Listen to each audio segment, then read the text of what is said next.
Hi everybody, it's Kerry here from Carlton Entertainment. I thought I'd just do you a little quick video to let you know what's going on. So we're actually at the Plymouth ferry port at the moment, and the reason for this video is we feel like the guinea pigs at the minute. We are the very first people that I know in the industry, of all our musicians and singers and colleagues and friends, that have actually tried to travel abroad under the new Brexit conditions with a working visa and a carnet licence and doing everything legally as it should be.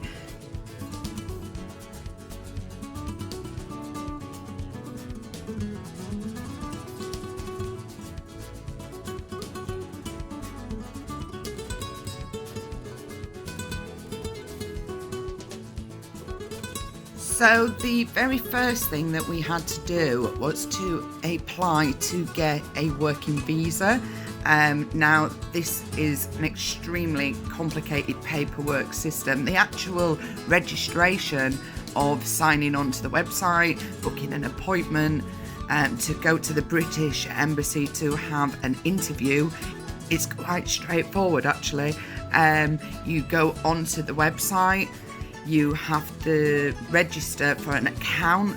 Now we had a real issue and a real problem with getting this website to accept a password. We must have put 40 different passwords in before it actually accepted one. So just be aware of that. And then once you get into the system, it's quite good. You can just go on there, you tell them what kind of visa you're after, where you book a day and a time when you want to go and have the interview, and then you send all your paperwork in. Now there's quite a nice list of paperwork that you have to send in, and I have to be honest, our first application was rejected because we were missing a very simple piece of paperwork. So make sure that every single thing on there is included. So the contract was issued, how much they were getting paid, where they were working and what dates. This had to be done in Spanish and in English, and we also had to have an invitation which had to be in Spanish and English from the charity that we were working for or the employer. We had to send in identification, passport, return travel, so you had to show your flight going out there or your ferry, flight return, on what date. You had to send in accommodation, receipts showing where you were staying for the length of time that you was going to be in the country. This all had to match the exact dates that we were working. Just be aware that when you do go for your interview in London, you do have to leave your passport with them, and this is not returned until you actually get your working visa back through the post. It is sent by a courier, but you cannot get access to your passport until the processing has been cleared.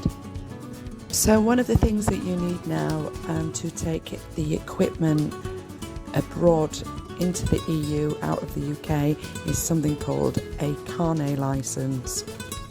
We applied for a discounted licence through the Musicians Union. If you're a member of the Musicians Union, you're entitled to a discount, and we went through a company called Boomerang. Now I have to say, Boomerang were absolutely fantastic. They were very supportive, helped us through the whole process of applying. We had to register for an online account with Boomerang on their website. We then had to detail where we was going, what country and for how long, and we had to do a full list of every single piece of equipment that we were taking up to the amount we were allowed. So every single piece of equipment has to be listed with a serial number.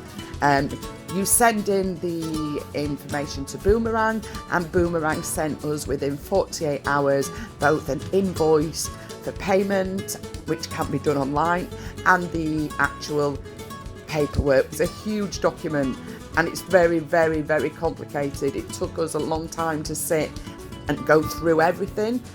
We still don't understand everything, but we hope that when we get down to the port, the customs officers will know. We did receive a nice letter from Boomerang explaining how to use the carnet, and it does say that you need to ring the port that you are travelling from to ensure that there is a customs officer on site for when you are travelling.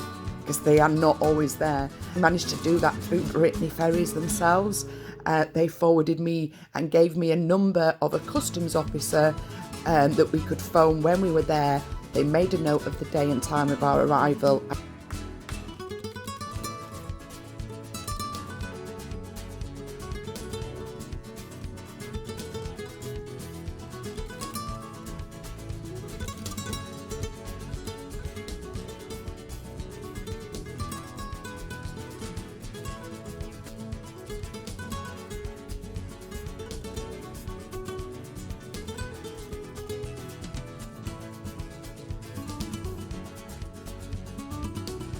So the actual process was a little bit weird because we arrived at the port and we had to go through an initial security check where they wanted to check the dogs and whether we'd not got any sharp weapons and things.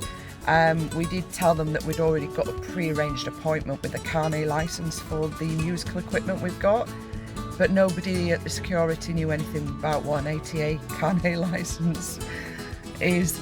So we went through that security and they pulled us into a separate lane.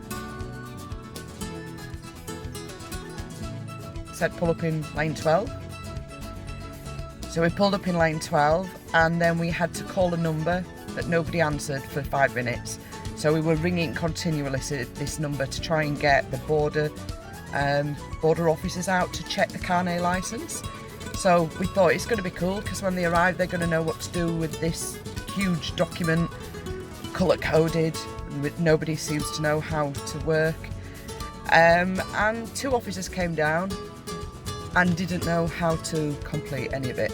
And they looked at the carnet, they took it away for 20 minutes and we explained that we hoped that they knew how to complete it because obviously we were the first to do this. We don't have any colleagues or any other musicians that have done one of these before, and they basically said that they were learning on the job and they didn't know how to complete one either. So they went through the document and they signed the front green cover and stamped it. They signed the yellow document, stamped it. I thought they had to complete the white document, but they said that they didn't need to do that. So at this moment in time, the white section of our carnet is empty, and I'm just a little bit concerned because I was told that needed completing, but they refused to do that. So at the minute, we've got a green stamp and a section of the yellow stamp.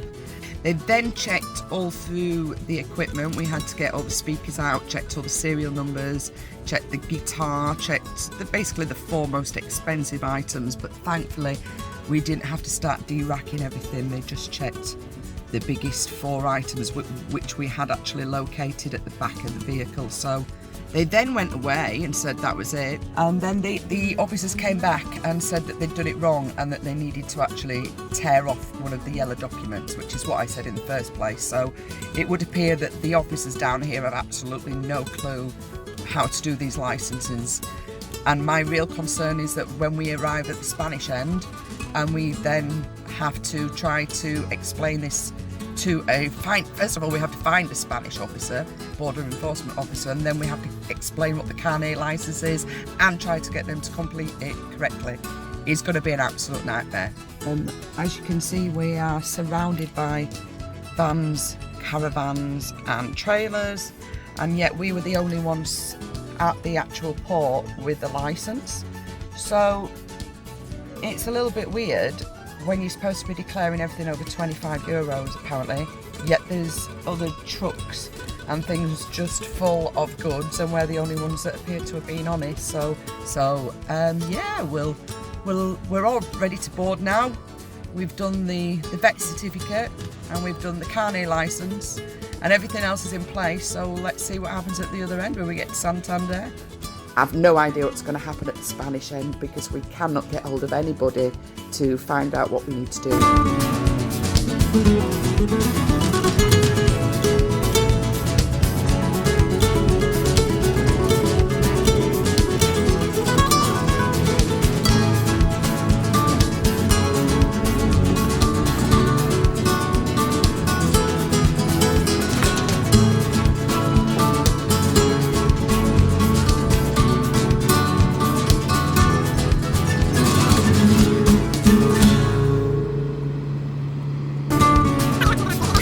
Bye.